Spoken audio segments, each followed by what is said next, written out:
Hello, good evening everyone, and welcome to VR Meetup number 7. I'm Rich, I'm the Innovation Manager here at the Digital Catapult Centre Brighton, and welcome. So, why retail, you might be asking?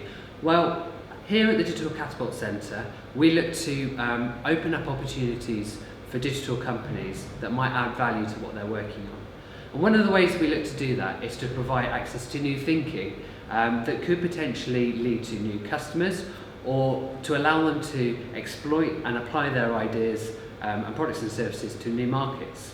And so first up, I wanted to share some of our thinking that we're particularly excited about the opportunity for immersive technology within retail. So, the experience economy, hopefully some of you might have heard of this expression before, but it was developed by a gentleman called Joe Pine, and we think it has really profound implications for the application of immersive technology within retail. And it frames how immersive technology could be used to deliver amazing customer experiences for shoppers, which is obviously something that retailers are really excited about because it solves business challenges for them. So, buckle your seatbelts. I'm going to give you a whistle-stop tour of the experience economy and the ideas behind it through the medium of coffee. So do bear with me, you are at a VR meetup. So, Joe Pine's idea was that as economies evolve, different things become important to customers. So, in very early economies, there's a very strong focus on extracting raw materials, and actually as a customer, that's really exciting for me because it's something I would have never had access to. So if you have coffee beans, I want to talk to you. Next up though, as economies develop more and more, additional businesses begin to provide services. So they begin processing the raw material, turning it into something more easily usable for customers, and that then becomes more valuable than the coffee beans. Then, further to that, you have layers of service that exist on top of those raw materials.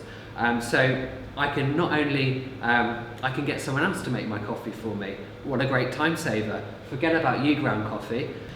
So, what next? Well, this is kind of where we are now.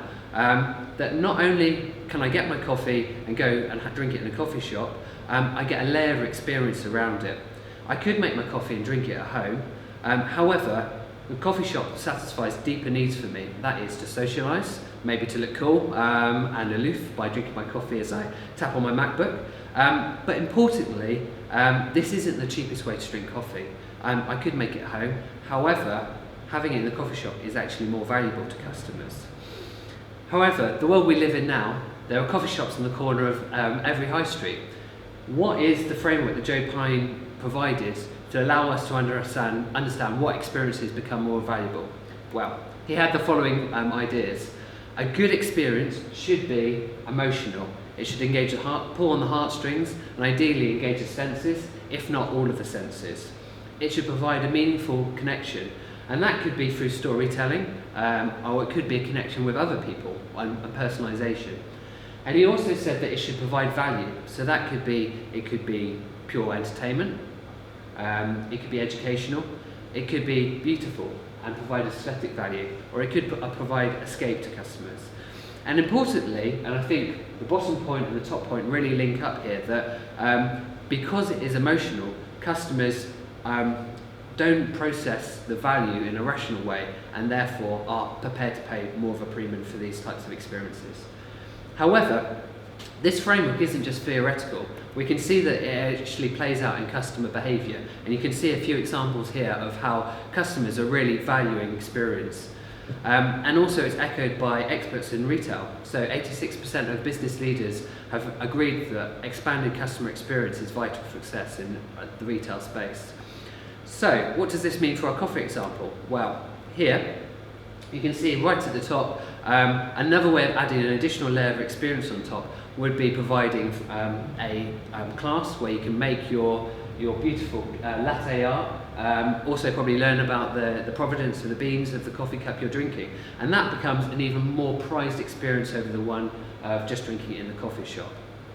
And this has interesting implications because actually as you kind of move further down this experience of richer experiences, customers are prepared to pay more and more. but also it provides you with a greater competitive advantage. And it isn't just coffee shops that are using this idea of experience. Other brands are playing as well with this idea. So this example here, Nike provide free training. In addition to being able to buy the gear, you get training of how to use it.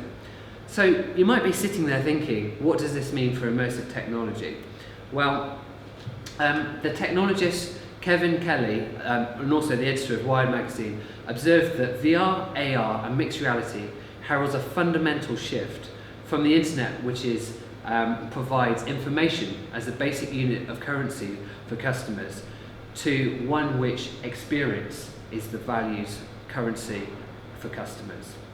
And you can see that brands are already beginning to explore this space. So this is Guinness. It provides a VR-led tasting workshop. So you put on a headset and it tells you the tasting notes as you're drinking a pint of Guinness. Be careful as you sip your pint, because if you've got a headset on, you might miss your mouth. And again, kind of thinking back to Joe Pine's example, this is a really great kind of example of how a brand has leveraged that idea of using senses as well as storytelling through VR to deliver value.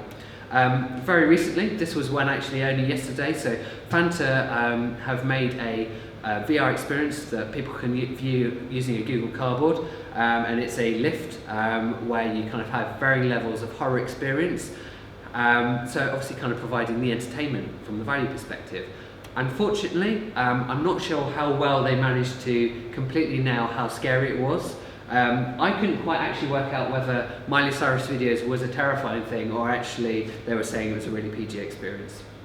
So, why we wanted to share this? Well, we think this is a really interesting prism of thinking about how immersive technology could be used to deliver value, and also, importantly, answer businesses' challenges. So retailers are obviously looking to see how they can deliver value to pull shoppers to their physical stores, but also to have that kind of deeper engagement with them.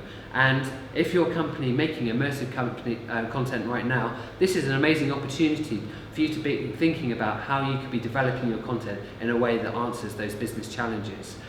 We also here think that it's a really nice and interesting way of thinking about how you can humanize the technology, how you can apply it in a creative way, because when we think of what a good experience is, it isn't something that's easily repeatable. It is inherently creative. And let's be honest here, we're in Brighton. If anyone's positioned to really explore how technology and creative thinking can be put together, we are. And finally, I wanted to share a really exciting current opportunity that we have live and that we're announcing this evening. So, we are delighted to be able to say that we've partnered with Redevco, a large pan-European retail property management company who is redeveloping part of the Brighton lanes. It's a really exciting development that we're really pleased to be part of, because they're looking to really embody the spirit of Brighton with its independent spirit and make it a very authentic retail space. And in the spirit of the kind of previous slides, we're really interested in talking to and having applications from immersive companies who could help deliver experiences in the new development to the shoppers coming to see the space. And so what that means, if you are a shortlisted company, there will be an allocation of an innovation prize, access to our immersive hardware, so you can use state-of-the-art hardware to develop and further your ideas and thinking. And also insight from Redevco, market leaders around retail, and also innovation support from the Digital Catapult Centre Brighton. So I think a really exciting opportunity. If you're sitting there thinking, how do I get involved? Well, the answer is simple. Do come and talk to me this evening, but also I'll be making a link live tomorrow for you to be able to complete a short application form, and that's what we'll be using to kind of sort our ideas and make some shortlisting.